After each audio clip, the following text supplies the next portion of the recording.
Matt Westin is a two-time International Music and Entertainment Association Male Country Artist of the Year.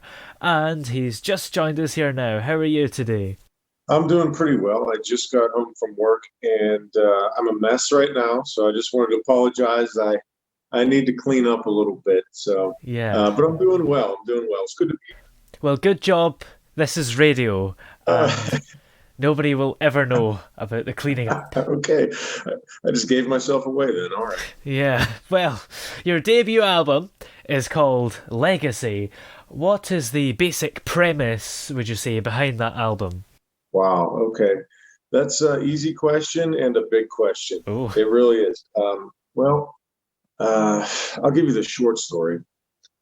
Basically, I was pursuing acting in Los Angeles um, when my father got sick. mm, And this is after I'd already quit engineering. I'd been an engineer for, I don't know, about 6 years. And well, I lost my dad and moved back to Pittsburgh, where I'm from. And I was just, as you could imagine, I was devastated. I mm, was lost. I was angry. I didn't know what I was going to do. And honestly, I didn't really care at that point. I was just angry. yeah, And I was lost. So just one day, I realized, my dad, my family, my parents, they raised me to be a different kind of person. I wasn't meant to be this downward spiral kind of self-destructive person. yeah, And I decided, you know what? My dad loved my singing. He'd always encouraged it. And I needed a distraction, honestly. So mm, I decided that I'm going to do an album and dedicate it to my father. And it was just really something that I didn't know if it was going to help me or not, but yeah, it was a distraction. And in the end, it became the thing I'm the most proud of in this world. And it was a huge part of my healing process. yeah. And the whole thing is dedicated to my father. And that's why I named it Legacy. And in the end, it ended up starting a new legacy for my own life. So it's kind of like a triumph out of tragedy story. Mm, And it's become an inspiration for some people too. So yeah. out of darkness, there's been some triumph. Yeah. Even though it's been effective at healing you and overall probably had a positive impact, did you find it quite hard to write it like during the process? Well, here's the thing. I've written songs for a long time, and Yeah. I I didn't write my songs for this album. Oh. I couldn't. There's no friggin' way. I I was just a mess, man. I really can't even tell you Yeah. how bad I was. But what it did is it allowed me to work with some amazing people, amazing songwriters and publishers in Nashville, which ended up being even better than if I had written these ones myself because um, I got the material that I wanted. Like in my heart, these are songs that were meant to be on this album. These are songs that I personally identified with and chose Yeah. for specific reasons. And it allowed me to forge relationships with people in the industry that has actually helped me now further along in my career. So honestly, I think if I would have tried to write that album, it would have it would have taken a lot longer and probably I don't know. It might not have turned out as a happy story. I don't know. I don't know. I didn't have a lot of positivity in my brain at the time. So Yeah. I was looking for other things, other messages that I would like to get out there. I just couldn't find it in myself at the time. But luckily, right now, I actually just recorded my first. I just recorded a song in Nashville called "Thin Blue Line" that I wrote Oh. um, with Joey Scott, and I just recorded it with some of the greatest musicians in the world. Brent Mason on guitar, who's like considered in the top 10 all time session Yeah. musician. Just an honor and a pleasure. So now I'm in a better mental state where I can write and create a little bit more personally, healthier mentally and emotionally. Yeah. Do you think it's quite cathartic to write songs now that you're able to do it? Yeah. Oh, definitely. I mean, writing for me has never been just something I would do for fun, to be honest with you. It was Yeah. weird. It's always been something that's been very personal, and I don't like to write fluff. I don't like to, and that's why my album, I picked songs that had messages and meanings to. I just writing has just become kind of an escape into my own world sometimes, and Yeah. it's a cool experience. I could describe it 100 million different ways, Yeah. man. It's the creative process is always showing me new things, and you think you know how things work, and then you're like, wow, okay, different way to think, a different way to work, and it's just it's a journey. It's been a journey, and I think it'll continue to be a journey. Yeah. How did your journey start off then when you were younger? How did you first get the bug to start making music? Mm. Well, I've always loved music. I've been involved with the band and orchestra when I was in school. I'd been Mm. writing songs and poems and things like that since I was a little kid. But the first memory I have really of just kind of falling in love with music, I was about 3 years old, and my dad had given me a cassette tape of Elvis Presley's greatest hits Yeah. or something like that, golden hits or whatever. And I sat there on my bedroom floor and listened to the whole cassette and was just in awe. Yeah. Elvis Presley, he's Elvis, of course, Yeah. one of a kind. And as a 3-year-old, I'd never heard anything like that.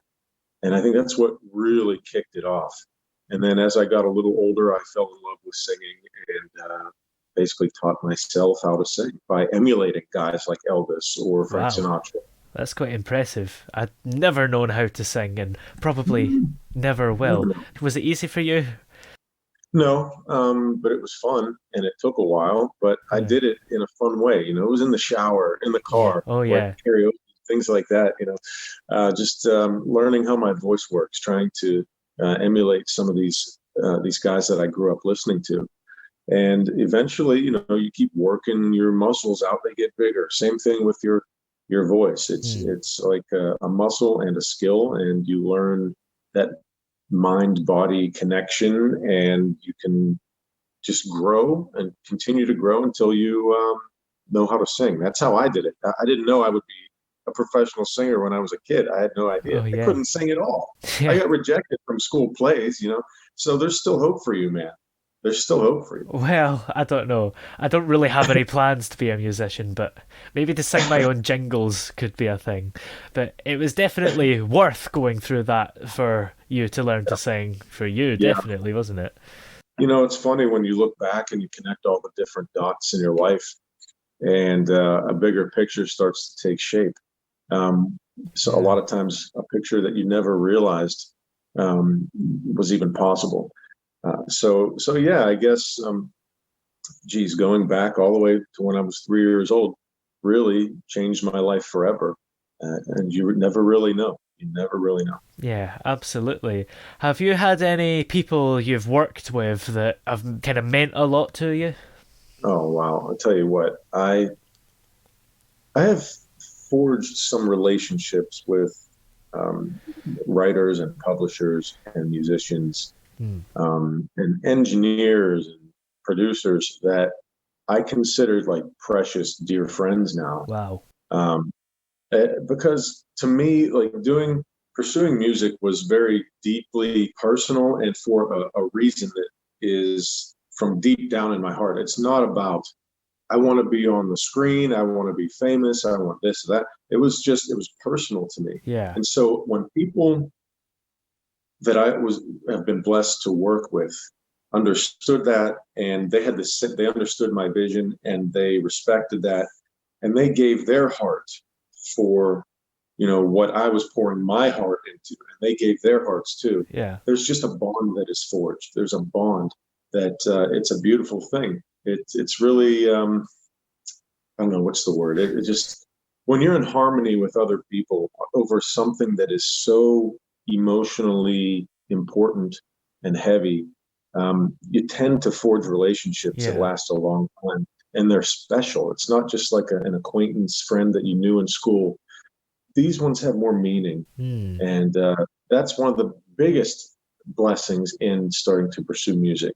It wasn't just an escape for me. It ended up giving me basically a whole new life. Yeah. I never expected that. Never. Is it kind of like you're all part of this little family of people wanting to make the music? Mm-hmm. Yeah, family is a good word for it. I tend to say brother a lot. I call people brother a lot. Maybe it's because I grew up watching Hulk Hogan. Yeah, probably. But then my song "Hey Bro" has been my most successful song so far, written by a friend of mine, and it's funny. I feel like art is starting to imitate life, and vice versa. Just things are starting to mold together and come together. And now "Hey Bro's" a song. So thanks a lot, Hulk Hogan. There's another 3-year-old memory. Yeah. I loved Hulkamania and all that stuff. You seem to remember a lot of stuff when you were 3. I can't name one thing. I don't know. I remember I stole a pack of gum when I was 3. Whoa. I still feel bad about it. Yeah. You've not even been charged yet? No. Shocking. No, it was bad. Well, yeah, I got caught. It's okay. The police are Don't listening. Steal, don't steal.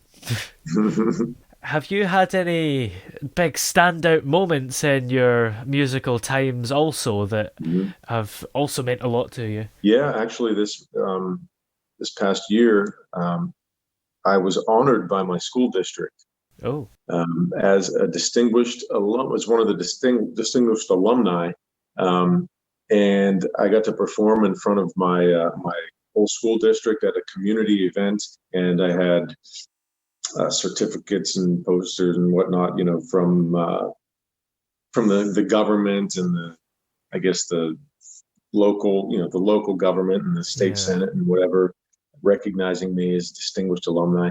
And that was kind of surreal, because when I was in high school, nobody knew me as a singer at all, and here I am back, like, who is no way that's him, but life changes, man. And that was really one of the most surreal moments so far. And one that I will always cherish. My parents met at that high school. I'd graduated from there. My whole family went there. And now I'm a big shot. So it's kind of neat. It's really neat. It's quite a good high school reunion, isn't it? You're being the one that's been recognized and the others are just office workers. Mm-hmm. Yeah, pretty much. Yeah. Oh man, I should have a reunion coming up in a couple of years. Oh yeah. Yeah. How many years is it supposed to be? I'm not going to tell you. Oh yeah, that would be giving it away. But no. What would you say makes your music unique compared to a lot of other country artists? Well, I like to make music that I like personally. I don't want to make stuff that I wouldn't like. So there's always going to be a personal, sorry, it's been a long day. There's always just going to be, a part of what I like in it, no matter what. And I like to have, I like classic country. I like the outlaw country, and not so much the modern country, the pop stuff. But you got to stay modern enough to be relevant. So I try to mix and incorporate all the elements of what I love about country, and then add in some things that make it a little bit more contemporary, so that there's something for everyone, but it doesn't lose its, it stays true to country music. Yeah. And actually, my band right now is, I'm putting together a band right now to perform locally. I haven't really had a band. I've had struggles with forming a band, but I have a great band right now. And they're like, man, you're what country music needs today. Like you got the testosterone and the masculinity and the fun and the edginess and just all the, a mixture of like classic country stuff and like steel guitar and some banjo in there, but you also have some rocking guitars and great drum beats and and all your songs have a message. And it's like, this is what country music should be. Not this pop music that they're passing off. Yeah. And to hear that from these seasoned musicians that I'm playing with was really just humbling.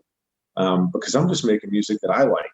Hmm. So um, I don't know. It's just my voice. I've heard that it sounds familiar yet unique. People don't know, is that a guy I've heard or not? Interesting. But I think that's a good thing.